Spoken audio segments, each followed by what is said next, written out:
آپ کو نماز کی دعوت نہیں دیتا، آپ کو شریعت کے احکامات کی دعوت نہیں دیتا، خدا کی قسم وہ آپ کا باپ ہی آپ کا سب سے بڑا دشمن ہے۔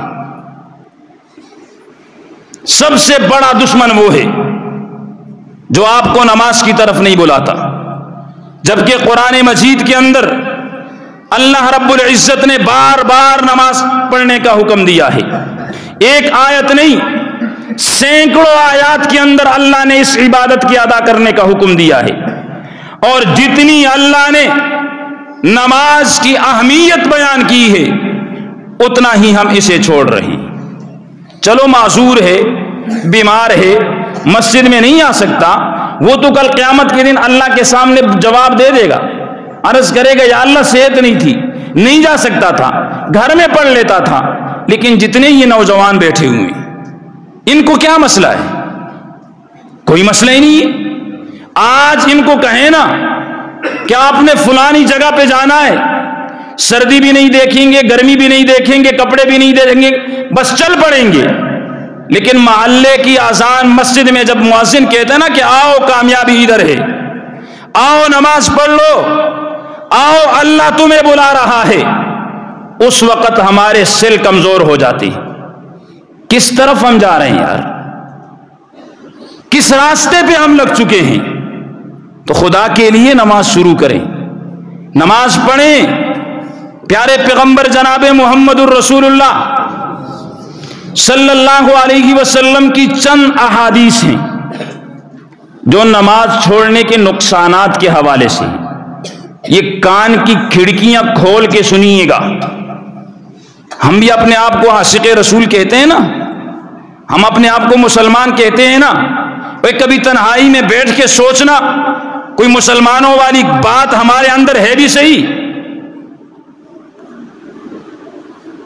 عبادات میں سے سب سے بہترین پہلا درجہ نماز کا ہے۔ کیا اس نماز کے بارے میں ہم نے کبھی سوچا ہے کہ نہیں؟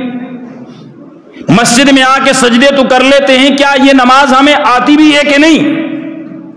پہلی حدیث پیارے پیغمبر جناب محمد الرسول اللہ نے فرمایا کہ جس شخص کی ایک نماز فوت ہو جائے، ایک نماز، اس کا اتنا زیادہ نقصان ہے کأنما وطر اہلہ ومالہ، گویا کہ اس کے گھر اور سارا مال و دولت اور اس کے اہل و عیال تباہ و برباد ہو جائے۔ اس سے بھی زیادہ نقصان ایک نماز کے چھوڑنے کا ہے۔ پیارے پیغمبر جو سراپا رحمت بن کے آئے ہیں، حضور نے چند مواقع کے علاوہ لوگوں کو بد دعا نہیں دی۔ طائف کا واقعہ آپ نے سنا کہ پیارے پیغمبر جناب محمد الرسول اللہ صلی اللہ علیہ وسلم کو پتھر مارے گئے، آپ کا جسم مبارک زخمی کیا گیا، آپ کے جوتے لہو لہان ہو گئے، اور عذاب والے فرشتے بھی آئے۔ جبرائیل نے کہا حضور آپ حکم دیں، ایسا طوفان آئے گا کہ یہ طائف صفحہ ہستی سے مٹ جائے گا۔ پیارے پیغمبر نے کیا فرمایا؟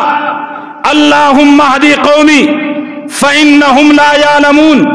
اپنے جسم پہ تکلیف برداشت کر کے، پتھر کھا کے پیارے پیغمبر نے بد دعا نہیں دی۔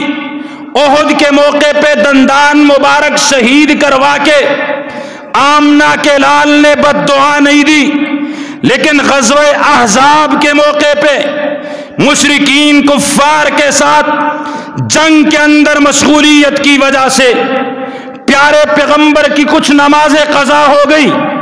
پیارے پیغمبر نے بد دعا کے لیے ہاتھ اٹھائے اور حضور نے فرمایا ملأ اللہ بیوتہم وقبورہم نارا قد شغلونی عن الصلاة، کہ یا اللہ بات اگر میری جسمانی تکالیف کی ہوتی میں برداشت کر لیتا، لیکن ان مشرک اور کافروں نے تیرے سامنے سجدہ کرنے سے مجھے منع کر دیا تھا، اس لیے میں تیرے سامنے ہاتھ اٹھا کے دعا کرنے لگا ہوں کہ یا اللہ ان کے گھروں اور قبروں کو آگ سے بھر دے۔ اتنی نماز کی اہمیت ہے۔